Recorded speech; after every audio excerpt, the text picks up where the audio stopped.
Hello students, welcome to Legacy IAS Academy.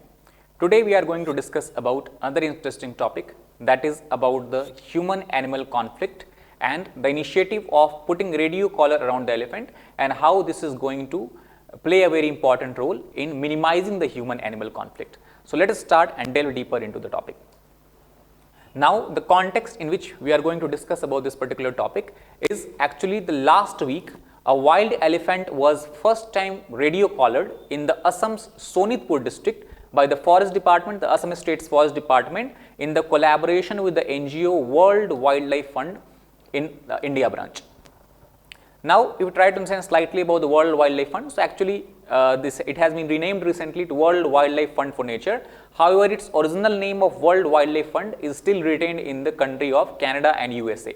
It is an international non-governmental organization that was set up in 1961 with the main objective of wildlife preservation and reduction of human impact on the environment, consisting of both flora and fauna. Apart from that, if you look at some of the important points about the World Wildlife Fund, so it has almost 5 million support across the globe, and that is why it is considered as the world's largest conservation organization, and the scale at which this particular organization operates can be understood from the simple fact that currently it runs almost 3,000 different conservation and environmental projects that is spanning over across 100 countries in the world.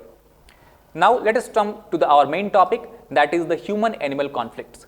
So let us try to understand briefly that why this conflict arises and what are the main reasons behind the currently increasing, increase in the number of such conflicts. So first of all, the main reason why the conflict arises is because of the loss or fragmentation of the habitat of the elephants. So as we know, from the last few decades, we have continuously increasing our spread everywhere. The humans are continuously encroaching upon the forest area, upon the grassland area, which earlier used to be the natural habitat of the elephants as well as other wild animals. And due to this, due to increase in the agricultural activity, due to increase in the human settlement, due to increase in the industrial activities, a lot of forest lands are being cut off and being converted into agricultural land or industrial land. So that is why it causes the loss and fragmentation of the habitat. Due to this loss or fragmentation of habitat, what happens now? Humans and elephants, they used to live far apart before, are coming more and more closer together because their habitat are having some certain degree of overlap, and that causes an increase in the interaction between humans and elephants. This increase in interaction causes elephants many times to enter into the human habitat, and that leads to the damages to the crops, the injuries to the humans, even especially children, women, and also some death occurs due to the killing of the elephants has also been reported. And in the reaction to this, then there is lethal retaliation against elephant by the humans, and this we can understand from the same example that in last few years in the forest areas of Indonesia as well as India, almost more than 60 elephants have been killed by the plantation worker by poisoning them because of the damages the elephants have inflicted upon the life of the personnel as well as the crops and the plantation crops of the particular areas. So that is the whole issue behind the human-animal conflict. So let us try to understand what is radio collar and how this can help in minimizing the human-animal conflict.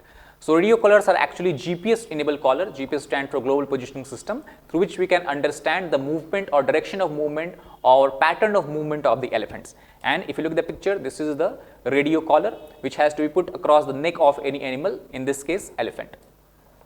Overall, it weighs around 8 kgs and are fitted around the neck of elephant as we discussed before. Apart from that, there is also one other instrument called as accelerometer that is attached to the collar, and this accelerometer will help in understanding the speed at which elephants are moving, whether they are running, whether they are slowly drifting, or whether they are just at rest. So we'll get a comprehensive idea, or very we can say good idea about the pattern of movement of the elephant. The main objective why this radio collar initiative has been taken is because it will be helpful in tracking and studying the movement patterns of the herd across different regions and different habitat. Here what we have to understand that as we have discussed, due to human encroachment, the habitat of the elephant, the conventional habitat of elephant is no longer able to support the large population of elephants. So that is why the herd is continuously moving in search of new habitat, in search of new food, water as well as for the shelter.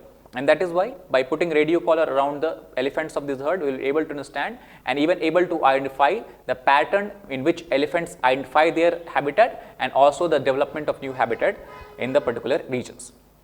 Apart from that, the second initiative is that radio collar initiative can also serve as an early warning system for the people.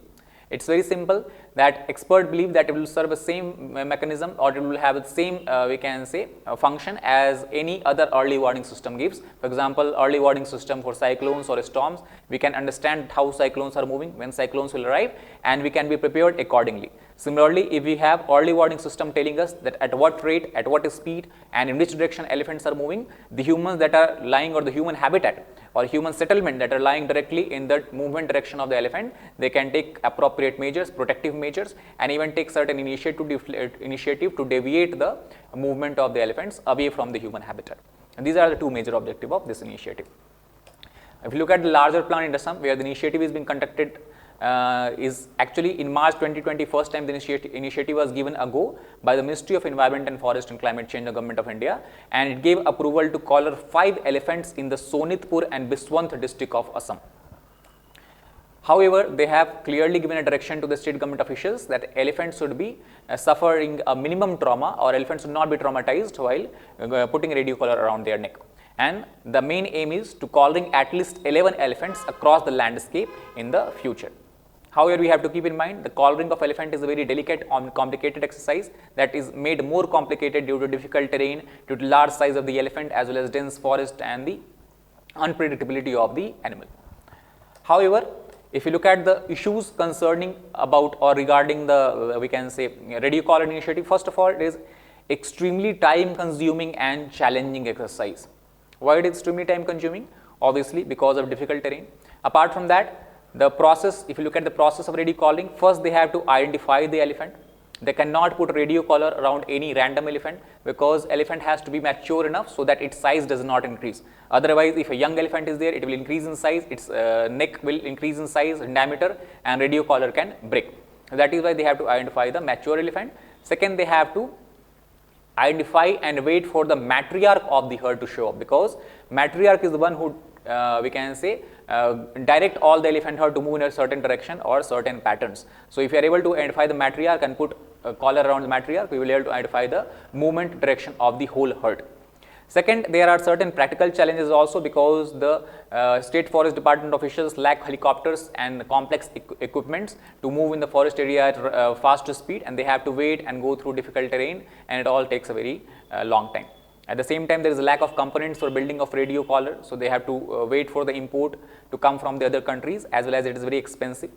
Next, the diverse topography is there, and that makes it difficult for movement, and elephants' growth also is there. And this we can understand from one incident that happened at Amchang Wildlife Sanctuary, because they radio collared a young elephant who actually got lost, or we can say deviated from its own herd and got lost in the forest, and due to this being lost in the forest, he was very angry, and then started rubbing his neck along the forest around the trees, because the radio collar is heavy, so they wanted to remove it, and that is why after rubbing in the trees, the radio collar break off, fall down in just after 1 month of radio collaring. So the whole initiative went into disarray. So that is why we have taken into consideration, or we have to make sure that we find appropriate elephant for the radio collar initiative. So these are the whole issues concerning the whole initiative. However, there are certain experts who argue that despite several challenges and despite high risk and low success rate of radio collar initiative, it is the best mechanism as of now to understand and study the conflict between humans and elephant in the long run.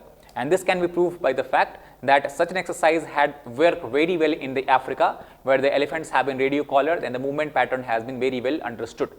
However, one point we have to keep in mind here, that African landscape is quite different from the Indian landscape. In India, elephants live in the forest areas, dense hilly areas across the rivers, and it is very difficult terrain. However, in Africa, it is simply a savanna area is there, plain area is there, visibility is very high, because forest is missing, trees are not there, and the pattern of movement can be observed very easily from the helicopters and all these things. However, experts suggest that even if we are able to collar 6 out of 10 elephants, it would yield lots of information regarding their identification of habitat, the new habitat, as well as the movement pattern. And that is why this initiative is being started in Assam. And the other reason why this initiative has started in Assam is because extent of conflict is very high in the Assam between humans and elephant, and this we can understood from this particular figure that in the last 10 years 761 people and 249 elephants have been killed as a direct consequence of human elephant conflict. And not only this, it has also the continuous human encroachment we can say, due to increase in agricultural activities and industrial activities as well as spread of human settlement, had caused loss of more than 65% of the elephant habitat, and this we can believe that will cause more human elephant interaction and will cause more conflict between these two humans and elephants. Apart from that, the result of this we can clearly see that there has been steady increase in the human animal conflict due to the agricultural and settlement, and that is the reason why this initiative is very important and should be continued despite the initial roadblocks for the particular this radio collar initiative. That's all for today. I hope you like the session. If you like it, please like, share and subscribe. We'll come again very soon with another interesting topic. Till then, take care. Thank you very much.